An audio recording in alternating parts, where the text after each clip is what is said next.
Olá, muito boa tarde. Assinala-se este domingo o Dia Mundial das Missões, uma marca que define os crentes, desde sempre, e que hoje queremos incluir na proposta de análise à liturgia de domingo. É convidado do programa Eclésia o padre Pietro Plona, dos Missionários da Consolata, que cumprimento. Muito boa tarde. Obrigado, boa Obrigado tarde. por estar connosco neste programa, para olharmos de facto o comentário aos textos da Bíblia que se escutam neste domingo. Mas antes pedi-lhe que partilhasse connosco o seu itinerário missionário. Até que destino o levou essa vontade de ser missionário? Sim. Bom, o tema do Dia Mundial das Missões que o Papa Francisco nos propõe é Eis-me aqui, envia-me. Portanto, é uma oportunidade para eu celebrar a memória da minha vocação. Recordar essa sua vontade também de partir. Sim. Ok. Eu pertenço a uma família muito religiosa. O meu pai, prisioneiro na África, escrevia assim à minha mãe: querida esposa, vamos oferecer o sacrifício desta separação, da guerra, para que Deus, veja lá como ele escreveu, nos ache dignos de ter um filho missionário. E quando ele voltou... Estávamos em que ano? 1943. Ele voltou da guerra em 1946 e eu nasci. Só soube desta carta já na teologia, quando num discernimento eu estava tomando a decisão final de me dedicar à vida missionária. Pois são 50 anos, aliás 53 de consagração missionária que eu celebrei anteontem e que me levou primeiro 7 anos em Fátima. Foi muito bonito, recém-ordenado. Depois fui para a África do Sul, depois trabalhei na direção geral, que me permitiu durante 6 anos de viajar pelo mundo afora, encontrar tantas situações que me enriqueceram humanamente e espiritualmente, como pessoa. Depois trabalhei na formação de teólogos em Londres e, finalmente, em 2003, vim ao Brasil, onde trabalhei em São Paulo, na periferia norte de São Paulo, num bairro muito querido por mim chamado Jardim Peri. Que de jardim tem pouco.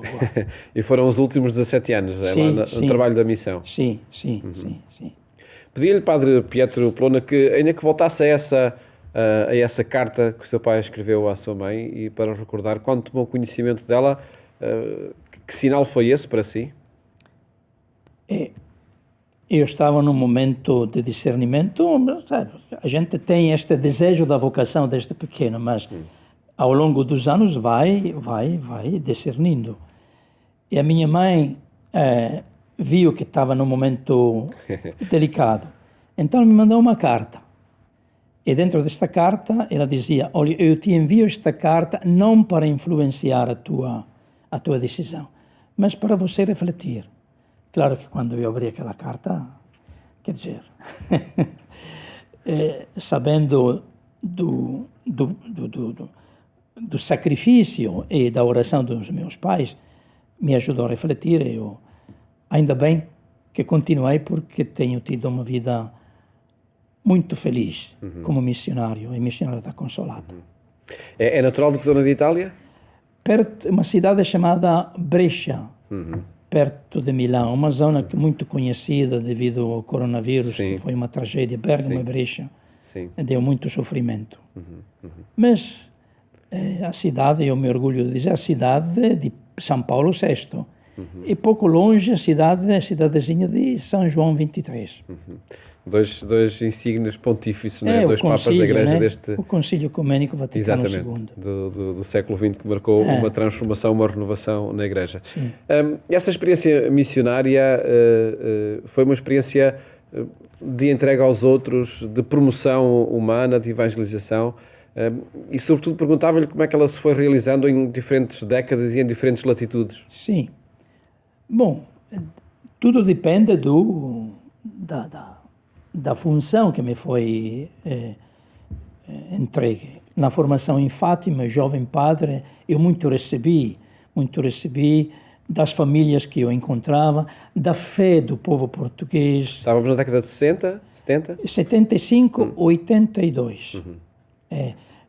Também um período para Portugal muito marcante na história política. Sim, eu estava aprendendo português, mas havia vários missionários vindo de Moçambique e Angola, traziam suas experiências que marcaram a minha formação. Mas, como digo, muito me marcou também a fé do povo português nas peregrinações a Fátima, as grandes celebrações. Ainda hoje, quando pela televisão eu acompanho a procissão do Adeus, eu me emociono. Me emociono porque me lembro daqueles dias, sobretudo em 81, ou em 80, parece, quando João Paulo II foi atingido, não? Sim. E depois voltou o ano seguinte. Foi uma grande emoção. E isto sempre levei comigo. E tenho a sorte de, por onde eu fui, no Brasil, juntamente com Nossa Senhora Aparecida, a devoção a Nossa Senhora de Fátima é grande, grande. Mas a minha função, pois, é dedicação ao povo, mas partindo, como fala o nosso fundador, de uma experiência de Deus. Nós, como justamente nos lembra o Papa Francisco, a Igreja não é uma ONG.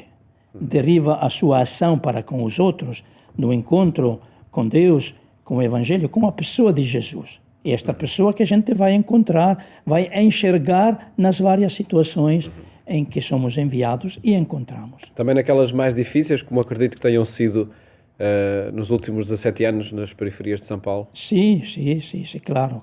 Aí é o trabalho, sobretudo, de promoção social, que é pedido ao missionário?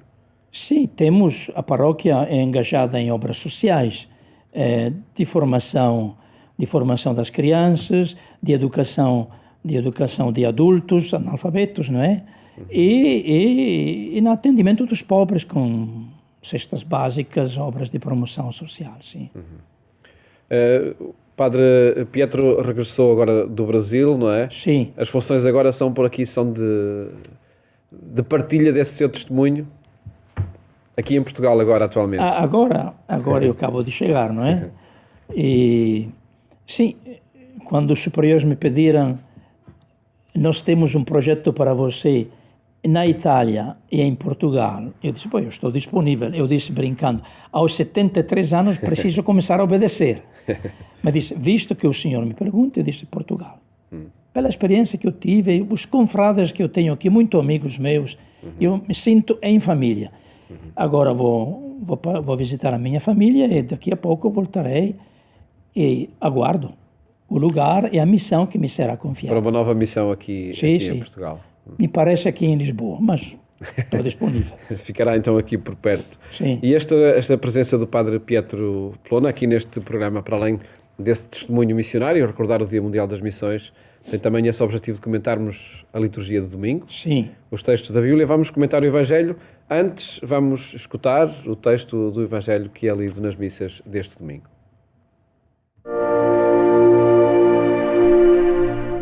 Naquele tempo, os fariseus reuniram-se para deliberar sobre a maneira de surpreender Jesus no que dissesse. Enviaram-lhe alguns dos seus discípulos, juntamente com os herodianos, e disseram-lhe: Mestre, sabemos que és sincero e que ensinas segundo a verdade o caminho de Deus, sem te deixares influenciar por ninguém, pois não fazes acepção de pessoas. Diz-nos o teu parecer. É lícito ou não pagar tributo a César? Jesus, conhecendo a sua malícia, respondeu: Por que me tentais, hipócritas? Mostrai-me a moeda do tributo. Eles apresentaram-lhe um denário e Jesus perguntou: De quem é esta imagem e esta inscrição? Eles responderam: De César. Disse-lhe Jesus: Então, dai a César o que é de César e a Deus o que é de Deus. Padre Pietro Plona, que mensagem está, enfim, nesta separação, nesta divisão tão clara que Jesus faz aqui ao terminar este texto? Bom, primeiro o que me chama a atenção é o seguinte: os fariseus, ou os doutores da lei que desafiam Jesus, dizem uma grande verdade. Você ensina os caminhos de Deus. Esta é a grande missão da Igreja. Os caminhos de Deus, como nos lembrava João Paulo II em sua encíclica Redemptoris Missio, dizia: o caminho da igreja é a pessoa humana. Então, no Dia Mundial das Missões, é reafirmar em nós, retomar com fervor esta missão, ensinar os caminhos de Deus. E repito, os caminhos de Deus é a pessoa humana, sobretudo, como nos lembra muitas vezes o nosso querido Papa Francisco, os pobres. Os pobres que são a imagem concreta de Jesus. E acredito que essa seja também uma causa que lhe está muito próxima, até pelo trabalho recente nas periferias de São Paulo. Sim, certamente. Quantas vezes visitando estes pobres, estas famílias, estas situações de descaso, de pobreza, eu pensava na Verônica, Jesus que deixava o seu rosto naquelas situações, naquelas famílias, naquelas pessoas. Eu muito tenho contemplado a presença de Jesus nestas pessoas. E esta separação, a César o que é de César, a Deus o que é de Deus, o que é que se diz? Eu estava exatamente pensando nisto. Olha, não quero esticar a palavra, mas dar a César o que é de César. Me veio à mente uma frase de Paulo VI na sua encíclica Evangelii Nuntiandi, onde diz que os povos têm o direito de escutar o anúncio da Boa Nova, o anúncio de Jesus Cristo e da sua pessoa. Portanto, hoje eu penso assim, à luz deste Evangelho, dentro do contexto do Dia Mundial das Missões. Não estou a falar de política, de coisas, separação entre a igreja, não. Digo, pronto, eu tenho que dar a César, isto ao mundo, às pessoas, o que é deles, o direito que eles têm de receber a Boa Nova. Uma análise, de facto, deste texto muito focada também no Dia Mundial das Missões que se vive, não é? Sim. Passamos à análise do texto da primeira leitura, do profeta Isaías, onde há essa afirmação categórica: eu sou o Senhor e não há outro. Em que contexto é que é feita essa afirmação? Neste texto da primeira leitura do profeta Isaías. Sim, é o famoso episódio onde Deus se revela como o Senhor da história. Ele escolhe quem quiser. E então, a este povo desanimado, talvez resignado a uma vida de exílio, faz surgir este Ciro, que é um pagão, que proclama o retorno para a própria casa. Diz a este povo: é preciso sair desta situação, é preciso ir embora, ir para além, a outros horizontes. Quem sabe? O mundo hoje, no Ciro, é um desafio para a igreja a sair de si mesma, a sair da sua acomodação. Nós, como igreja, a igreja, por dom de Deus, tem este grande dom. Ide em anunciar a Boa Nova. Acreditar que Jesus é o caminho que nos leva fora de toda a escravidão, de toda a tristeza, de todo o fechamento, e nos leva para uma vida nova. É isto que eu entendo aqui em Ciro. Ciro, que é escolhido por Deus e se torna instrumento de Deus, porque Deus está à frente. E o seu Espírito é o protagonista da história e da missão. E analisamos agora o texto da segunda leitura, a carta de São Paulo aos Tessalonicenses. Destaca uma afirmação: o Evangelho não vos foi pregado somente com palavras, mas também com obras poderosas. De facto, uma não basta o discurso, não é? Linda. É a primeira comunidade onde Paulo parece que só ficou alguns meses e logo a comunidade foi perseguida. Paulo fala, sim, o Evangelho lhes foi anunciado com coisas concretas e contemplando a comunidade se alegra que a comunidade vive exatamente, tem aqui três coisas, não é? Uma fé atuante, não é verdade? Uma fé atuante, um amor, uma caridade de esforço, que se esforça, e uma e uma esperança firme. Quer dizer, se alegra porque vê que apesar de um anúncio de poucos meses, apesar da perseguição, o Espírito atuou nesta comunidade, tornando-a, como muito bem fala, não é? Tornando-a atuante na fé e concreta na caridade e firme na esperança. 3 dimensões, de facto, fundamentais da vida. Continuam hoje, sim. Que é toda esta experiência que é apresentada aqui nesta Carta de São Paulo, também uma experiência de missão, por excelência? Sim, porque é o que a missão é, não é? Fazer com que a fé não se limite a dogmas, a ideias, mas se torne relevante para a vida e transforme a vida. E que se manifeste numa caridade que se esforça, que vence os obstáculos e, claro, apesar de perseguição e nossas fraquezas, ter uma firme esperança, que é Deus que conduz com o seu Espírito, porque a missão é a identidade de Deus. Pedi-lhe para voltarmos à mensagem do Papa para este Dia Mundial das Missões, e até porque, enfim, pela sua análise e comentário a estes 2 textos, creio que podemos ligar muito bem essa afirmação que o Papa faz na mensagem, quando diz que a missão que Deus confia a cada um deve passar do eu cheio de medo e fechado a um resoluto e renovado dom de si, de saída, não é? É a mensagem que está tanto nesta leitura do profeta Isaías como depois na Carta de São Paulo. Sim. É o grande desejo do Papa Francisco, tão querido.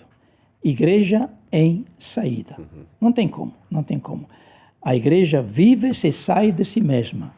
A igreja vive, cresce e é fiel ao mandato do seu fundador se anuncia a outros, por palavras e obras, a mensagem e a pessoa de Jesus. Por que é que o Papa acentua esta dimensão do medo que pode estar a atingir a missão? É o medo porque os desafios são grandes e o medo faz parte da nossa vida, o medo de enfrentar o novo, o medo de sair da própria, como é de dizer, da própria situação. Se permite, voltando ao Brasil, Sim. Eles têm uma coisa muito interessante. Durante o mês de agosto, a igreja dedica o mês às vocações. Setembro, a palavra de Deus. Outubro é missionário. Vejam lá, agosto é o chamado. Setembro é a formação. E outubro é o envio. As 3 coisas se alimentam mutuamente. Quem é enviado tem que ter sido formado pela palavra de Deus. Sem palavra de Deus, sem o fogo da palavra de Deus em nós, as barreiras acabam nos impedindo de ir para frente.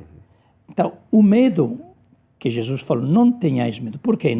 Não somos chamados a não ter medo, a acreditar que podemos desafiar e derrotar o medo.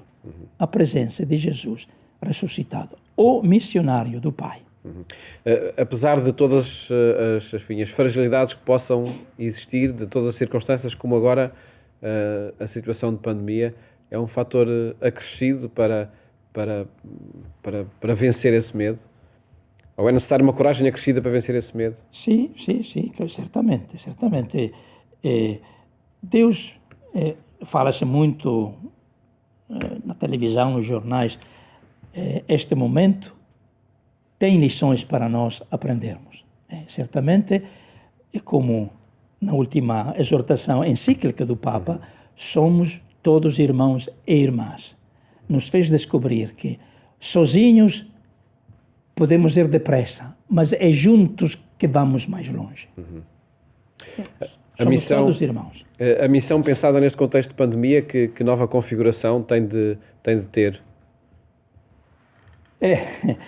Nesta pandemia, a missão foi mais de reflexão, de oração, de intercessão, porque nos impediu, por exemplo, de viajar, de encontrar as pessoas, de entrar nas casas, de ser presença de consolação. Então, descobrimos que aquela dimensão profunda de oração, de intercessão para as pessoas e para os povos que não são confiados. Sendo a atividade missionária uma atividade de anúncio, está aqui também o desafio de encontrar novas formas, novas metodologias para esse anúncio? Sim, certamente. Os desafios do anúncio hoje são sempre os mesmos, voltando desde o início dos Atos dos Apóstolos. É o encontro com a palavra, que é Cristo.